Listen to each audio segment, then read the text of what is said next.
أعوذ بالله من الشيطان الرجيم. بسم الله الرحمن الرحيم. قل أعوذ برب الناس ملك الناس إله الناس من شر الوسواس الخناس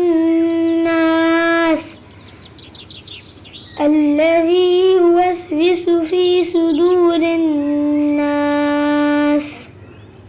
من الجنة والناس. صدق الله